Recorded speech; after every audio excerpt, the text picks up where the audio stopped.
How Argentina won the greatest World Cup final ever.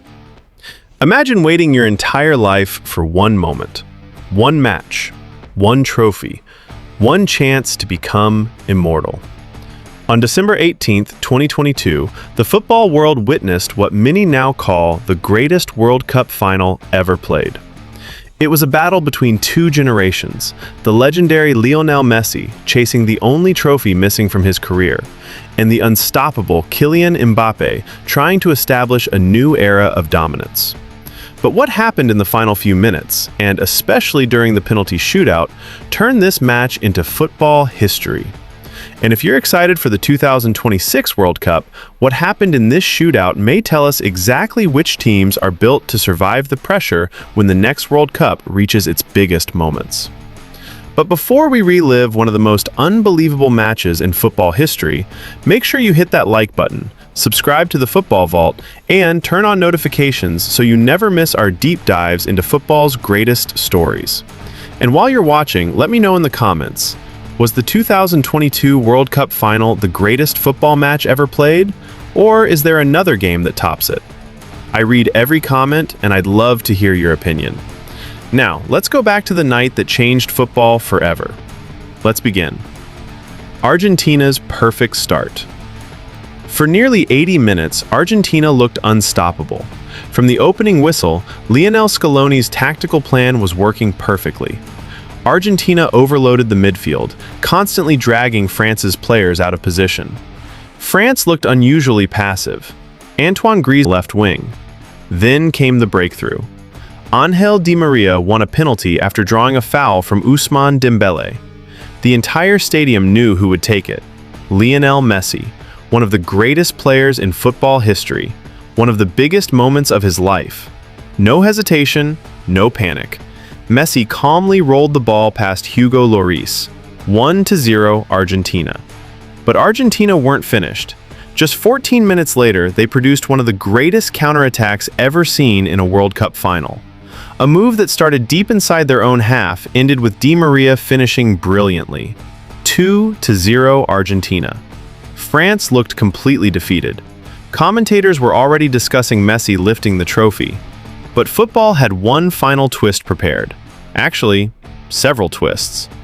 The comeback nobody saw coming. Then came the 89th minute. Everything changed.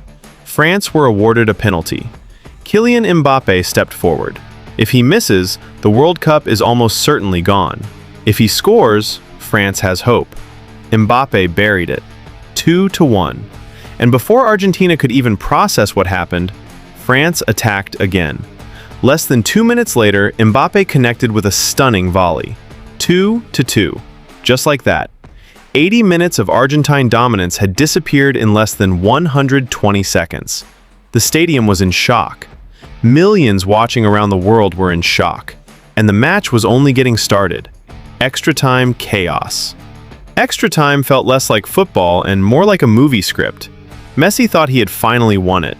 In the 108th minute, he scored again after a frantic scramble in the box. 3-2 Argentina. The trophy was within touching distance. Then France found another lifeline. A handball. Another penalty. Another moment for Mbappé. The pressure was unbelievable. World Cup final. Hat trick on the line. Entire nation watching. Mbappé scored again. 3-3. A World Cup final hat trick. Only the second ever. And now everything would be decided from 12 yards. But here's where the real story begins. Because penalty shootouts are not about technique. They're about surviving fear. The penalty shootout. 4 kicks changed football history forever.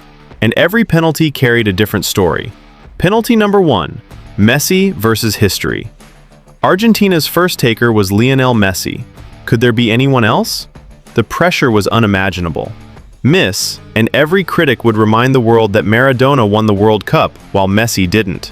Score, and Argentina takes control. Messi did what legends do. He barely looked nervous. A calm finish. Advantage Argentina.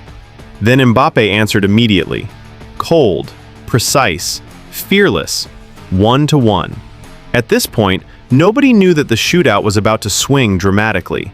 Penalty number 2. the Martínez mind games. Next up for France was Kingsley Coman, and standing in front of him was Emiliano Martínez, the goalkeeper who had already become famous for dominating shootouts psychologically. Martínez delayed the kick, talked, moved, created uncertainty, tiny details.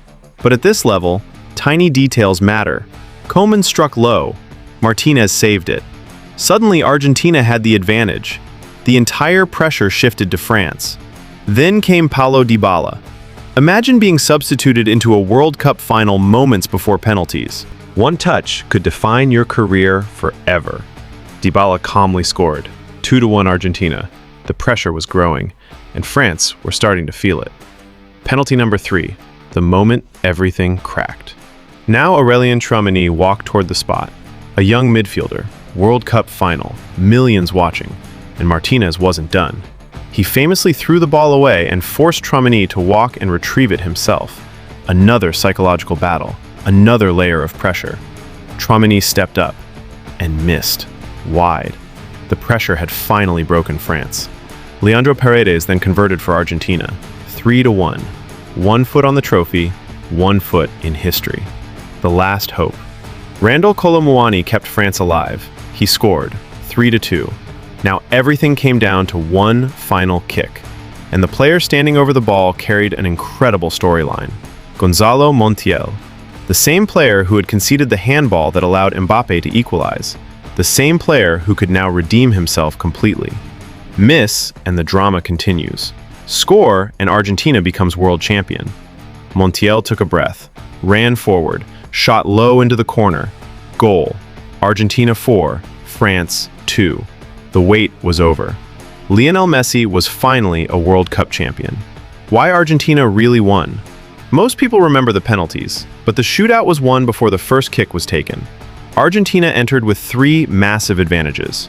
First, confidence. They had already beaten the Netherlands in a World Cup shootout days earlier. Second, preparation. Every taker looked decisive. No hesitation, no second guessing. Third, Emiliano Martínez. His saves get the headlines. But his greatest weapon was pressure. He forced opponents to think, and the moment players start thinking during penalties, they stop trusting their instincts. That's often when mistakes happen. What this means for the 2026 World Cup. Here's the scary part. The 2026 World Cup will feature more knockout matches than ever before, which means more extra time, and likely more penalty shootouts. Teams that practice penalties seriously could gain a huge advantage. Argentina already has one of the strongest shootout records in international football and enters 2026 with a reputation built on surviving pressure. But the rest of the world learned something from that final. World Cups are not always won by the most talented team. Sometimes they're won by the team that remains calm when everything is on the line. And if the 2022 final taught us anything, it's that the next World Cup could once again come down to a single kick from 12 yards. Conclusion. The 2022 World Cup final had everything. Messi chasing immortality, Mbappé delivering one of the greatest individual performances ever seen, a 2-0 lead, a stunning comeback, extra time drama, psychological warfare, and a penalty shootout that crowned a champion. Argentina didn't just win a World Cup, they won a match that may never be surpassed. But with the 2026 World Cup approaching, one question remains. Which nation will be brave enough to create the next chapter of football history? If you enjoyed this story, don't forget to like the video, subscribe to the Football Vault, and turn on notifications for more football documentaries, legendary matches, and untold football stories. And tell me in the comments, which team do you think will win the 2026 World Cup? Will Argentina defend their crown? Will France get revenge? Or will a new champion emerge? Thanks for watching, and I'll see you in the next one.